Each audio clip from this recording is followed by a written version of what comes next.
Hello everyone.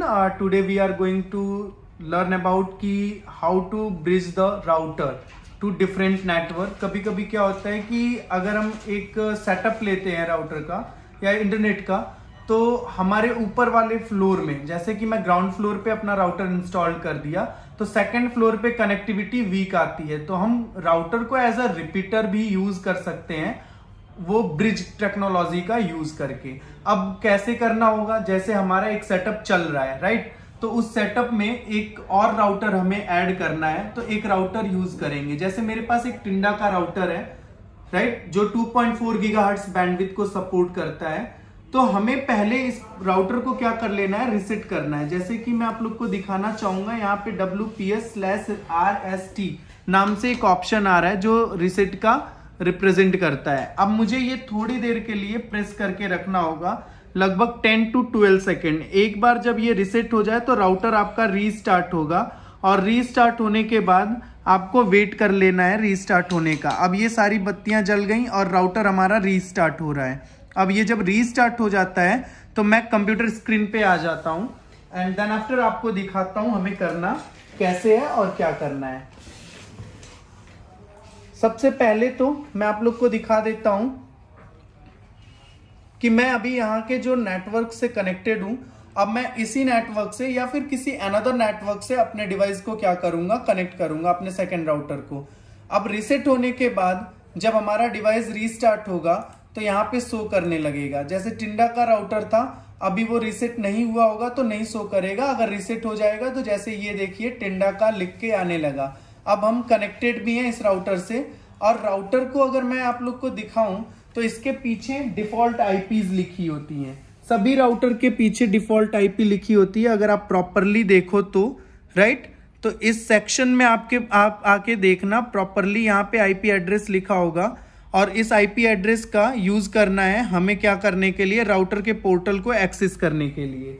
अब मैं जाने वाला हूं कहां, तो राउटर के पोर्टल पे। तो इस राउटर का डिफॉल्ट आईपी है 192.168.0.1।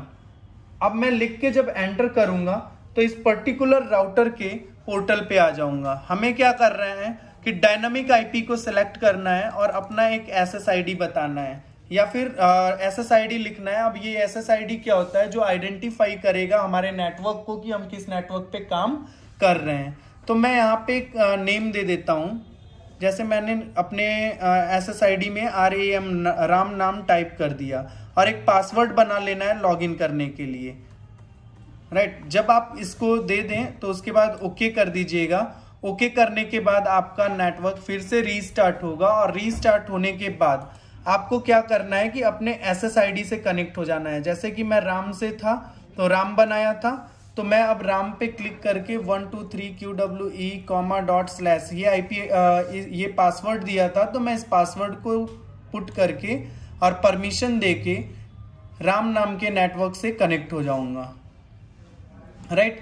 एक बार मैं इस पेज को फिर से रिफ्रेश कर लेता हूं, और रिफ्रेश करने के बाद मैं आपको दिखाता हूं। देखिए ये कह रहा है कि वैन port unplugged, please plug the internet cable into it. आप चाहो तो किसी भी तरीके से कनेक्ट कर सकते हो, आप चाहो तो वायर देकर इस राउटर को कनेक्ट कर सकते हो, बट मैं क्या करूंगा कि इसको मैं रिपीटिंग पुराने एसएसआईडी के माध्यम से मैं इस नेटवर्क को ब्रिज करूंगा। तो प्रॉपरली मैं क्या करता हूं, वायरलेस रिपीटिंग पे क्लिक करके यूनिवर्सल रिपीटर पे आके मैं अपने नेटवर्क से जिससे मैं कनेक्ट करने वाला हूं, जैसे देखो ये मेरा अभी शो कर रहा है Xiomi 11T Pro, मैं इस नेटवर्क को चेक इन किया। आप चाहो तो आपका जो भी नेटवर्क है, जैसे ये जेटकिंग 5G दे रहा है, इससे मैं कनेक्ट नहीं कर पाऊंगा। मैंने पहले ही बताया था कि 2.4 गीगाहर्ट्ज की बैंडविड्थ पे मेरा ये राउटर काम कर रहा है, और यहाँ पे जो सेटअप लगा हुआ है वो 5 गीगाहर्ट्ज बैंडविड्थ का लगा हुआ है। तो मैंने क्या किया कि मैं उस राउटर से अपने स्मार्टफोन को कनेक्ट करके और अपने फोन से डेटा ट्रांसमिट कर दिया है। अब उस फोन से मैं डायरेक्ट इसको क्या कर ले रहा हूँ, कनेक्ट कर ले रहा हूँ। चेक इन करके मैंने जब ओके किया तो ये अब क्या कर रहा है, रिबूट कर रहा है। मशीन जैसे ही रीस्टार्ट हो जाएगी, राउटर जैसे ही रीस्टार्ट हो जाएगा, हमारा ये सेटअप वर्क करना शुरू कर देगा। तो रीस्टार्ट होने तक का वेट कर लेते हैं।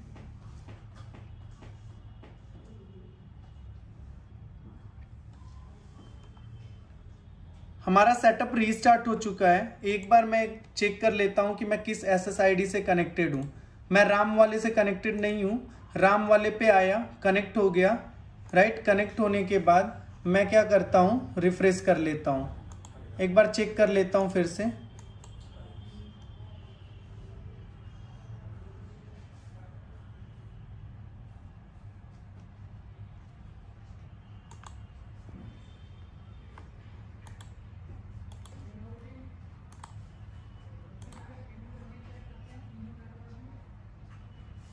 ठीक है, हम कनेक्ट हो चुके हैं राम नाम के SSID से।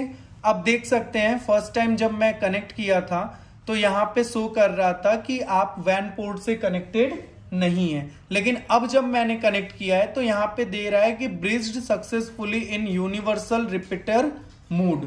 अब मैं आप लोग को अपने राउटर को दिखा देता हूं कि यहाँ पे जब मैं दिखाता हूं तो देखिए अब कनेक्टिविटी चलना शुरू हो गई है। जो ये WLAN पोर्ट है इस पे ब्लिंक होना शुरू हो चुका है।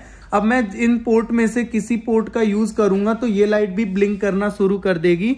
अभी वैन पोर्ट में देखिए यहाँ किसी भी तरीके का वायर नहीं लगा हुआ है, जिसकी वजह से लाइट नहीं जल रही है।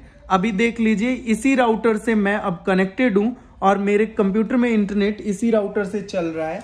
यहाँ पे देखिए राम नाम का SSID मैंने बनाया था और ये राम नाम का SSID शो कर रहा है। अगर मैं आप लोगों को एक्सेस करके दिखाऊं इंटरनेट तो आप लोग देख सकते हैं कि हम एक्सेस कर पा रहे हैं। YouTube भी ओपन किया, ओपन होने लगा। सो हमारा प्रोसेस ब्रिज करने का इतना ही था। आप लोग भी ट्राई कर सकते हैं। So thank you.